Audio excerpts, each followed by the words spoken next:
দেখো আজকে আমরা সকাল সকাল মাছ বাজারে চলে গেছি, কারণ আজকে রবিবার, তাই মাছ বাজারে ভিড় দেখো। ভিড় অল্প কমে আছে, কেননা আজকে বৃষ্টি পড়ছে জন্য মানুষও তো নেই। তারপরে ঈদের বাজার, সব মানুষ চলে গেছে, মুসলিমগুলো সব চলে গেছে ঘরে, কয়েকটা মাছ ব্যাপারী আছে। তাও দেখো মাছ, আমরা যেতে যেতে বাজারে দেরি হয়েছে, কেননা বৃষ্টি পড়ছিল, বৃষ্টি কমছে না। আমরা সবাই মিলে বাজারে গেছি মাছ আনতে। বনুর অল্প গুঁড়া হয়ে যাবে, ভাইয়েরও গুঁড়া হয়ে যাবে, আর আমরা মাছও আনা হয়ে যাবে। তো গেলাম আমরা গাড়ি নিয়ে মাছ বাজারে। তো আমরা মাছও কিনতে কিনতে আমি চারদিকটা ঘুরে ঘুরে দেখছিলাম। মামি এদিকে মাছ কিনছিল, আমি এদিকে ঘুরে ঘুরে মাছ দেখছি, ভিডিওটা করলাম। আর দেখো যে প্যাকেট করা ইলিশ মাছ, চারদিকটা ঘুরে ঘুরে দেখছি।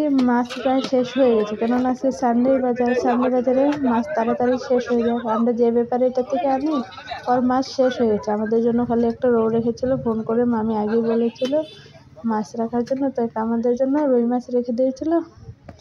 আর সব মাছ আর বিক্রি হয়ে গেছে। তো আর আমি চারদিকটা দেখো, মাছ আজকে সানডে দেখে মাছ শেষ হয়ে গেছে।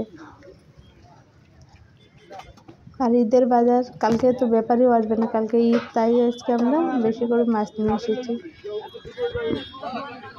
আর আমি এই দিকটা দেখো, আজকে বৃষ্টিও পড়ছিল, প্রচণ্ড বৃষ্টি। যখন বাজারে গেছি তখনও বৃষ্টি পড়ছিল, বৃষ্টি কমছেই না।